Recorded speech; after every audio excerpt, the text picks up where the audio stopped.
دیا کرتا تھا، لیکن یار لوگوں کے پاس ہو اس کے بعد وہ دے تو یہ بڑی بات نہیں ہے۔ بریلی کے امام کہتے ہیں میرے سرکار کی شان سرکار میں نہ لا ہے نہ حاجت اگر کی ہے، سرکار میں نہ لا ہے نہ حاجت اگر کی ہے، وہاں پر نہیں کا سوال پیدا نہیں ہوتا، نہیں تو ہے ہی نہیں۔ ایک شخص پیارے آقا کی بارگاہ میں حاضر ہوا، آپ مال غنیمت تقسیم کر رہے تھے، مال غنیمت تقسیم ہو رہا تھا، تقسیم ہوتے ہوتے مال ختم ہو گیا۔ جب مال ختم ہو گیا تو اس نے آنے کے بعد عرض کیا یا رسول اللہ میں بھی لینے کے لیے آیا تھا، میں نے سنا کہ یہاں پر مال بڑھ رہا ہے، میں بھی آؤں مجھے بھی مل جائے۔ قربان جائیے اللہ کے رسول صلی اللہ علیہ وسلم کی ذات کتنی نرالی ہے، آپ کی سخاوت کتنی اعلیٰ ہے، آپ کی عطا کتنی بلند ہے، آپ کا کرم کتنا اعلیٰ ہے۔ حضرات گرامی اس نے آنے کے بعد کہا یا رسول اللہ میں تو یہ سوچ کر کے آیا تھا کہ مجھے بھی ملے گا، لیکن یہاں آنے کے بعد تو مال ختم ہو چکا ہے۔ اللہ کے رسول صلی اللہ علیہ وسلم نے ارشاد فرمایا میں تو کافی دیر سے تقسیم کر رہا تھا، لیکن تقسیم کرتے کرتے مال غنیمت ختم ہو چکا ہے، لیکن آپ نے یہ نہیں کہا کہ نہیں تجھے ملے گا نہیں۔ اس نے کہا یا رسول اللہ میں یہ سوچ کر کے آیا تھا کہ مجھے ملے گا۔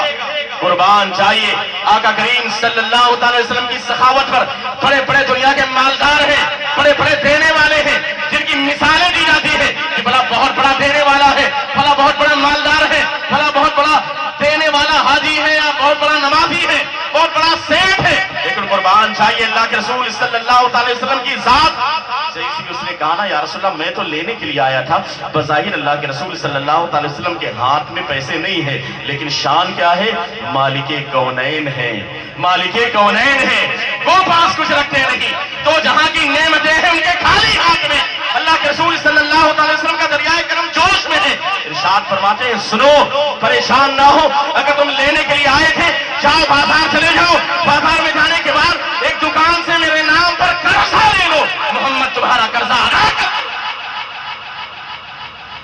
میرے نام پر جا کر کے بازار سے قرضہ لے لو، محمد صلی اللہ علیہ وسلم تمہاری جانب سے قرضہ ادا کر دے گا۔ پتا کیا چلا مثالیں بہت دی جاتی ہیں، لیکن کیا ایسے بھی کوئی مثال ہے میرے کریم سے گر قطرہ کسی نے مانگا، میرے کریم سے گر قطرہ کسی نے مانگا، دریا بہا دیے ہیں تربے بہا دیے ہیں، دریا بہا دیے ہیں تربے بہا دیے ہیں۔ شان بڑی نرالی ہے، مقام بہت اعلیٰ ہے حضرات گرامی، لیکن سوال یہ پیدا ہوتا ہے کہ ہم اللہ کے رسول صلی اللہ علیہ وسلم سے محبت کرتے ہیں اور بلا شبہ محبت ہونی چاہیے، اس لیے کہ عشق ہے تو عشق کا اظہار ہونا چاہیے، ہر گلی کوچے میں یہ پرچار ہونا چاہیے۔ ہو سکتا ہے کہ کوئی آپ پر اعتراض بھی کرے یار رات کے سناٹے میں بیٹھ کر کے آپ کرتے کیا ہو، آپ کو بستر پر آرام کرنا چاہیے، آپ نے اپنے نرم گداز بستروں کو چھوڑ کر کے خدا حافظ کہنے کے بعد رات کی محفل میں کیا کیا، اس کا فائدہ کیا ہے؟ آخر یہ محبت کون سی محبت ہے، یہ عشق کون سا عشق ہے، یہ تعلق کون سا تعلق ہے، یہ رشتہ داری کون سی رشتہ داری ہے؟ تو جواب دینے کے لیے تیار رہنا۔ دارالامام احمد رضا میں پڑھنے والے طلباء ملت اسلامیہ اور جامعہ حنفیہ رضویہ کے عزیز طلبہ یاد رکھنا، نواب گنج کے سنی مسلمانوں اگر تم سے کوئی اعتراض کرے تم شان کے ساتھ جواب دینا۔ ارے جاہلو تمہیں پتا کیا ہے، ارے ظالموں تمہیں پتا کیا ہے، تم پوچھتے ہو تعلق کون سا ہے، یہ رشتہ داری کون سی ہے، یہ نسبت کون سی ہے؟ ہمارے خون کا ایک ایک قطرہ ایک ایک لہو یہ گواہی دیتا ہے، شان کے ساتھ کہتا ہے ارے ظالم سن، میرے نبی سے میرا رشتہ کل بھی تھا اور آج بھی ہے، اپنا سب کچھ گنبد خضرا کل بھی تھا اور آج بھی ہے، بتلا دو گستاخ نبی کو غیرت مومن زندہ ہے، دین کے ملنے کا جذبہ کل بھی تھا اور آج ماشاءاللہ زندہ آباد۔ ہم پیارے آقا سے محبت رکھتے ہیں تو اس کا اظہار بھی کرتے ہیں، اور الحمدللہ لوگ کہتے ہیں زندگی کا مقصد کیا ہے، ما آتاکم الرسول فخذوہ وما نہاکم عنہ فانتہوا، جو کچھ رسول تمہیں دیں اسے لے لو، جس چیز سے منع کر دیں اسے رک جاؤ۔ یہ قرآن کی آیت ہے، اس کا ترجمہ ہے۔ ہو سکتا ہے کہ آپ کو یاد رہے نہ رہے، طلبہ اکرام کو یاد رہے گا، لیکن عوام کے لیے میں کہنا چاہتا ہوں آپ کے لیے تو حضور تاج الشریعہ کا ایک شعر ہی کافی ہے۔ لوگ کہیں زندگی کا معیار کیا ہونا چاہیے، زندگی کا مقصد کیا ہونا چاہیے، زندگی کس طریقے سے گزارنا چاہیے، زندگی کا طریقہ ہونا کیا چاہیے، شان کے ساتھ کہنا۔ حضور تاج الشریعہ نے بہت پہلے کہا تھا زندگی یہ نہیں ہے کسی کے لیے، زندگی ہے نبی کی، نبی کے لیے، نہ سمجھ مرتے ہیں زندگی کے لیے، جینا مرنا ہے سب کچھ ماشاءاللہ۔ نعرہ تکبیر، نعرہ رسالت، علماء اہل سنت، پتی پتی پھول پھول، عشق محبت عشق محبت، بستی بستی قریہ قریہ، حضرت علامہ مفتی شہنواز اظہری صاحب قبلہ، نعرہ تکبیر۔ حضرات کرام، میرے کہنے کا مقصد یہ ہے کہ ہم اگر اپنے آپ کو بھی عاشق رسول کہتے ہیں نا اپنے آپ کو،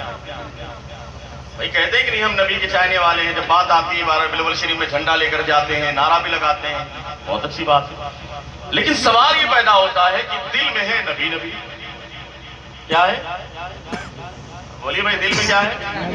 بلند آواز کے دل میں ہے، اور نماز پڑھتے ہیں ہفتے میں کبھی کبھی، یہ کون سا عشق ہے؟ عشق ہے تو عشق کا اظہار ہونا چاہیے، ہر گلی کوچے میں یہ پرچار ہونا چاہیے۔ مسجد تو بن رہی ہے، تعمیر بھی ہو رہی ہے، مسجد تو بنا لی شب بھر میں ایبا کے حرارت والوں نے، من اپنا پرانا پاپی تھا برسوں میں نمازی بن رہ گئی، رسم ازا روح بلاری نہ رہی، فلسفہ رہ گیا، تلقین غزالی نہ رہی۔ مقصد کیا ہے؟ ہم اپنے آپ کو کہتے ہیں ہم سرکار کے غلام ہیں، اللہ کے رسول صلی اللہ علیہ وسلم کی محبت کے بارے میں محبوب سبحانی، قطب ربانی، شہباز لامکانی، ہیکل سلطانی، بفیض روحانی، قندیل نورانی، سیدنا شیخ محی الدین ابو محمد عبد القادر جیلانی آقا بڑے پیر فرماتے ہیں کہ سنو، اگر تم دعویٰ کرتے ہو کہ اللہ کے رسول سے تمہیں محبت ہے تو اس کی پہلی علامت یہ ہے کہ تمہارے دلوں میں خدا کا خوف ہونا چاہیے، اللہ کا ڈر ہونا چاہیے، اور جب وہ ڈر وہ خوف بننے کے سینے میں آتا ہے، قسم خدا کہ وہ بندہ پھر اللہ کا مقرب بندہ بن جاتا ہے۔ اٹھا کے تاریخ دیکھو، فضیل بن عیاض کے بارے میں دیکھو، بشر حافی کے بارے میں دیکھو۔ فضیل بن عیاض کون تھے؟ ڈاکوؤں کے سردار تھے، بہت بڑے ڈاکو، اس راستے سے جو گزرتا قافلہ اس کو لوٹ لیا کرتے۔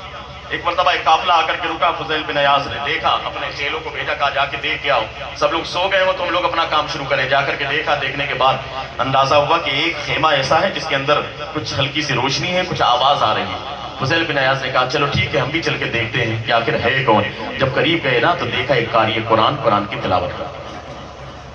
قرآن پڑھا جا رہا ہے۔ جیسے ہی فضیل بن عیاض اس کے خیمے کے قریب سے پہنچے، اندر سے قاری قرآن کی تلاوت کی آواز آ رہی تھی، الم یان للذین آمنوا ان تخشع قلوبہم لذکر اللہ، کیا ابھی وقت نہیں آیا جو لوگ کہتے ہیں کہ ہم ایمان والے ہیں کہ ان کے دل یاد الہی سے لرز جائیں، ان کے دل میں خدا کا خوف پیدا ہو، ایک طرف پیدا ہو، لرزہ پیدا ہو۔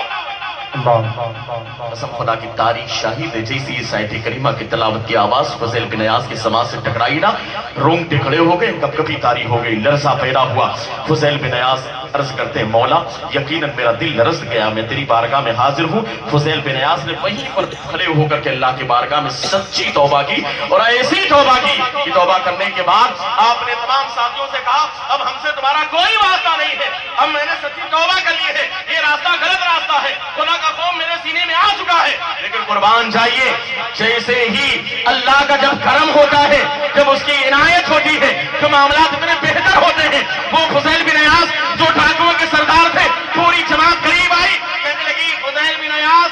جب تک ہم ڈاکہ زنی کرتے تھے، چوری کرتے تھے، لوگوں کا مال لوٹا کرتے تھے، اس برے کام میں آپ ہمارے سردار تھے، آج آپ نے اچھا کام کیا ہے، اللہ کی بارگاہ میں رجوع لائے ہیں، توبہ کرنے والے ہیں، تو اس توبہ کرنے میں بھی ہم آپ کے غلام ہیں، ہم بھی اللہ کی بارگاہ میں توبہ۔ پتا کیا چلا؟ خود نہ تھے جو راہ پر اوروں کے ہادی بن گئے، خود نہ تھے جو راہ پر اوروں کے ہادی بن گئے۔ کیا نظر تھی جس نے مردوں کو مسیحا کرا۔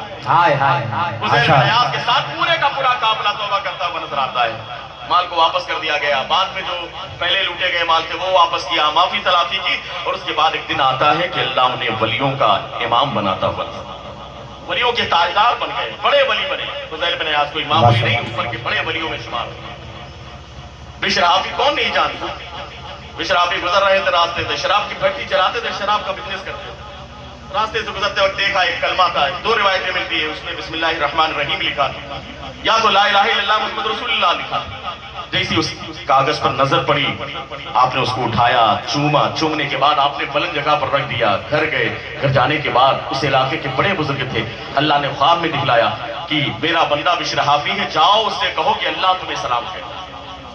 بشر حافی گئے، دروازے کو کھٹکھٹایا، جیسی دروازے کو کھٹکھٹایا، کسی طرح سے ہلتے ڈولتے نشے کی حالت میں بشر حافی باہر نکلے، جیسی دروازے پر آئے انہوں نے کہا کہ اللہ نے تمہیں سلام کہا ہے۔ جیسی یہ جملہ سنا نا، سارا نشہ اتر گیا، قسم خدا کی دنیاوی جتنا نشہ تھا وہ سارے کا سارا نشہ اتر گیا۔ اترنے کے بعد اللہ کی بارگاہ سے جب سلام پہنچا نا، تو انداز یہ تھا کہ فوراً اسی وقت اللہ کی بارگاہ میں رجوع لائے، توبہ کر لی، اور اس حالت میں توبہ کی تھی۔ وہ حالت یہ تھی کہ آپ نے اس وقت چپل بھی نہیں پہنی تھی، نالین بھی نہیں پہنی تھی، آپ ننگے پیر تھے۔ اس کے بعد سے آپ نے کبھی زندگی میں نالین اور جوتا پہنا ہی نہیں۔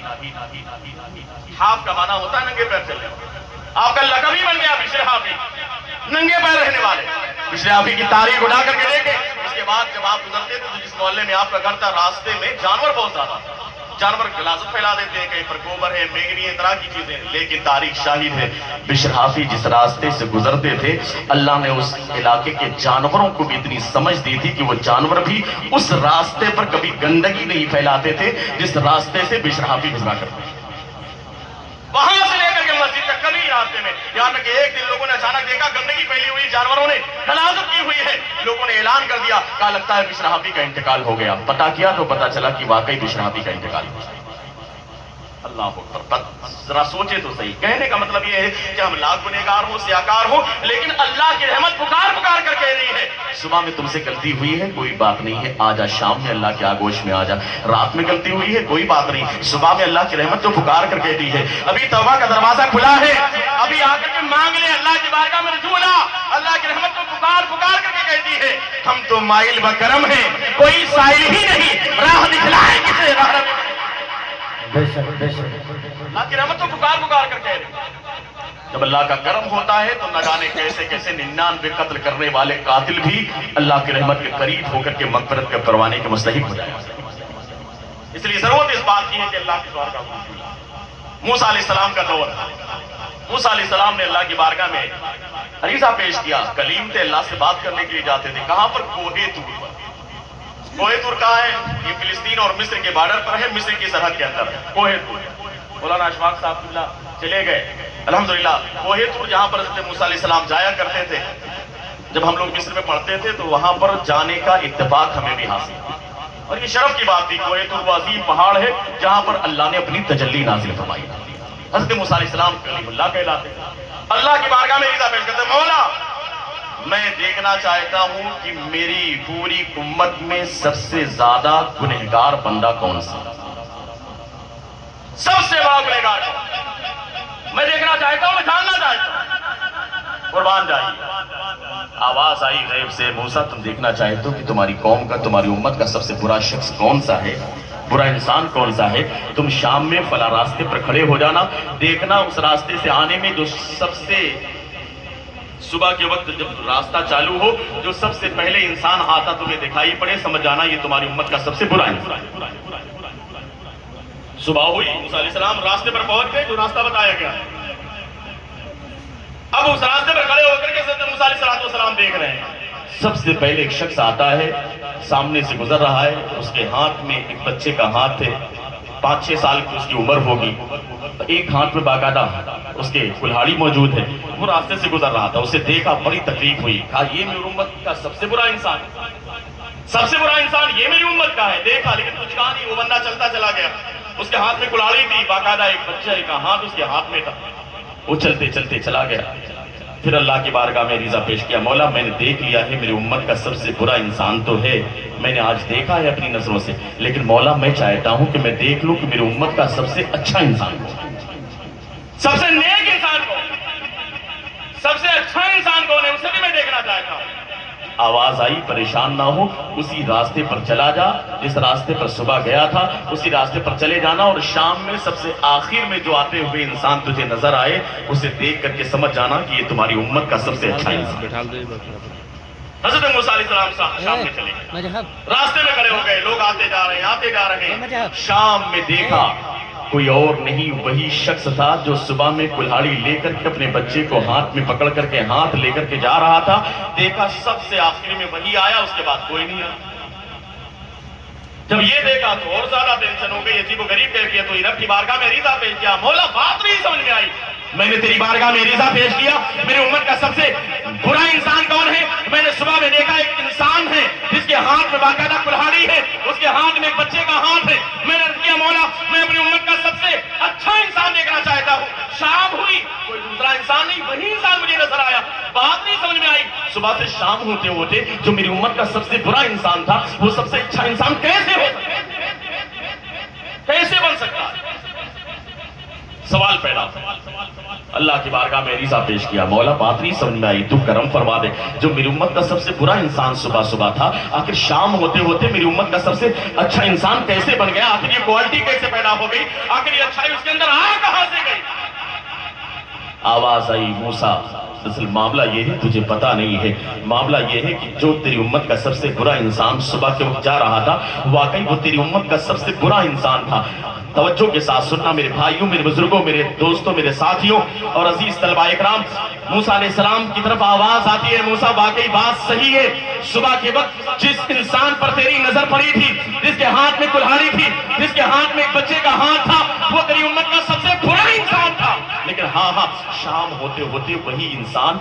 تیری امت کا سب سے اچھا انسان بن گیا۔ سوال پیدا ہوا کہ کیسے انسان اتنا اچھا انسان بن سکتا ہے؟ جب یہ سوال کے ہچکولے سینے میں پیدا ہوئے، غیب سے آواز آئی، موسیٰ سنو، دراصل معاملہ یہ ہے، جب وہ بچہ صبح میں اپنے باپ کے ساتھ جا رہا تھا، وہ انسان جس کے ہاتھ میں کلہاڑی تھی، تمہاری امت کا سب سے برا انسان تھا، وہ جاتے جاتے جنگل میں گیا، اس کا کام تھا، جاتا تھا جنگلوں میں لکڑیاں خریدتا تھا، گنہگار تھا، سیاکار تھا، بدکار تھا، بڑے بڑے گناہوں میں ملوث رہنے والا انسان تھا، لیکن اپنے گزر بسر کے لیے جنگلوں میں جا کر کے لکڑیاں کاٹتا تھا اور لا کر کے اسے بازار میں بیچ کر کے اس طریقے سے باقاعدہ وہ اپنا کام چلایا کرتا تھا۔ اس کے بعد جب آج صبح کے وقت وہ اپنے بچے کو لے کر کے جنگل میں گیا ہے، جنگل میں جانے کے بعد چھوٹی سی عمر ہے، بچے کی 5-6 سال کی عمر ہے، بچے نے ایک سوال کیا، کہا ابا جان یہ بتاؤ آپ کیا کرنے کے لیے جا رہے ہیں؟ باپ نے کہا کہ بیٹا میں تو پیڑ کاٹنے کے لیے جا رہا ہوں۔ اس نے بڑی اپنے انداز میں ایک معصومانہ لہجے میں، چونکہ ابھی چھوٹی سی عمر ہے، اس کو انداز بھی نہیں ہے، اس نے اپنے انداز میں کہا ابا جان یہ بتائیے کہ آپ کسے کاٹنے جا رہے ہیں؟ پیڑ کو کاٹنے جا رہے ہیں؟ کہا ہاں پیڑ کو کاٹنے جا رہا ہوں۔ کہا پیڑ کتنا بڑا ہے؟ کہا جتنا بڑا پیڑ ہوتا ہے، بڑے بڑے جنگل میں پیڑ ہوتے ہیں۔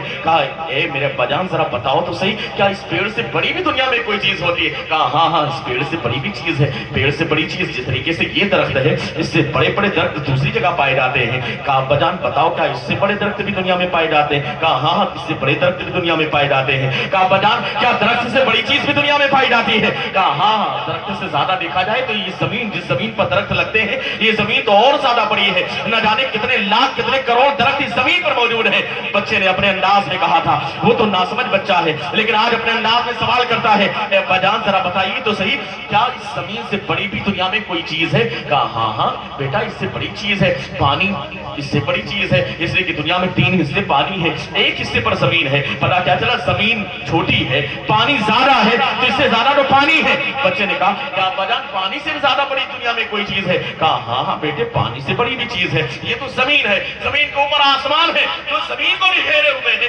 پانی کو بھی گھیرے ہوئے ہیں۔ پتا کیا چلا آسمان بھی بڑا ہے۔ کہا اس سے بڑی کوئی چیز ہے؟ کہا ہاں عرش ہے، کرسی ہے۔ سوال کرتا جا رہا ہے بچہ، باپ جواب دیتا جا رہا ہے، کرتے کرتے آخر جملے میں کہا اس سے بڑی بھی کوئی چیز ہوتی ہے۔ باپ ٹھہر گیا، ٹھہرنے کے بعد اس نے تھوڑی سی سانس لی، سانس لینے کے بعد کہا ہاں بیٹے دنیا میں سب سے بڑی اگر کوئی چیز ہے تو وہ تیرے رب کی رحمت، وہ اللہ کی رحمت ہے، اس سے بڑی دنیا میں کوئی چیز نہیں۔ اتنا کہنا تھا، دل میں ایک لرزہ پیدا ہوا۔ امام غزالی فرماتے ہیں جیسے اس بندے نے یہ کہا نا، ایک کیفیت پیدا ہوئی، کہا کہ سب سے بڑی تو اللہ کی رحمت ہے، آٹومیٹک اس کے اندر ایک لرزہ پیدا ہوا، ایک رجوع اللہ کا جذبہ پیدا ہوا۔ جیسے یہ سنا نا، کہا سب سے بڑی تو اللہ کی رحمت ہوتی ہے، اس سے بڑھ کر کے تو کوئی چیز نہیں ہے، اس کی رحمت کی حد کی کوئی انتہا نہیں ہے۔ اتنا کہنا تھا، خود لرزہ پیدا ہوا، تڑپ پیدا ہوئی، آنکھوں سے اشک جاری ہو گئے، بس وہیں پر جنگل میں اپنے سر کو جھکا دیا، اللہ کی بارگاہ میں رجوع لانے لگا، اللہ کی بارگاہ میں توبہ کرنے لگا۔ جیسے اللہ کی بارگاہ میں سچے دل سے رجوع آیا، یاد رکھنا ان اللہ لا ينظر الى صورکم ولا الى اجسامکم ولا الى اموالکم ولکن ينظر الى قلوبکم۔ اللہ نہ تمہارے چہروں کو دیکھتا ہے، نہ تمہارے مال کو دیکھتا ہے، نہ تمہارے جسموں کو دیکھتا ہے، ہاں اللہ دیکھتا ہے تو تمہارے دلوں کی طرف دیکھتا ہے۔ اگر بندے کی سچی نیت ہوتی ہے اور اس کا ارادہ سچا ہوتا ہے تو قال نبی علیہ الصلوۃ والسلام الندم توبہ، اگر بندہ اپنے گناہوں پر شرمندہ ہو جاتا ہے تو یہ بھی توبہ کی منزل میں ہے، گویا بندہ اللہ کی بارگاہ میں رجوع لا رہا ہے، گویا اللہ کی بارگاہ میں بندہ توبہ کرتا ہے۔ اور جب واقعی بندہ سچے دل سے اللہ کی بارگاہ میں رجوع لاتا ہے، سچے دل سے اللہ کی بارگاہ میں توبہ کرتا ہے، تو حدیث پاک ساری کہتی ہے قال نبی علیہ الصلوۃ والسلام تائب من الذنب کمن لا ذنب لہ، گناہوں سے توبہ کرنے والا بندہ ایسے ہی ہو جاتا ہے گویا اس کے پاس کوئی گناہ ہی نہیں ہے، گویا اس کے سارے گناہ اللہ کی بارگاہ میں معاف ہو چکے ہیں، گویا اللہ نے اس کی مغفرت فرما دی ہے۔ نہ جانے کیسے کیسے گنہگار تھے، میں نے بھی مثال دی تھی فضیل بن عیاض کی، میں نے بھی مثال دی تھی بشر حافی کی، نہ جانے کیسے کیسے گنہگار تھے، 99 قتل کرنے والے لوگ تھے، لیکن جب اللہ کی بارگاہ میں رجوع اللہ کا ارادہ کیا، سچی توبہ کا ارادہ کیا، تو اللہ نے ایسی توفیق دی کہ وقت گزرتے ہی اللہ نے ان کی توبہ کو قبول فرما لیا، بروں کی سب میں رہنے والے نیکوں کی سب میں کھڑے ہو گئے، گناہ تھے جو راہ پر اوروں کے ہادی ہو گئے، کیا نظر تھی جس نے مردوں کو مسیحا کر دیا۔ یہ اللہ کی بارگاہ میں سچے دل سے رجوع لانے کا نتیجہ ہے۔ جب بندہ اللہ کی بارگاہ میں سچے دل سے اپنے گناہوں پر شرمندہ ہو کر کے رجوع لاتا ہے، اس کے بظاہر آنکھ سے اشک گرتے ہیں، آنسو آنکھ سے گرتے ہیں، لیکن قسم خدا کی حقیقت میں اس کا اثر دل پر پڑتا ہے، اس لیے کہ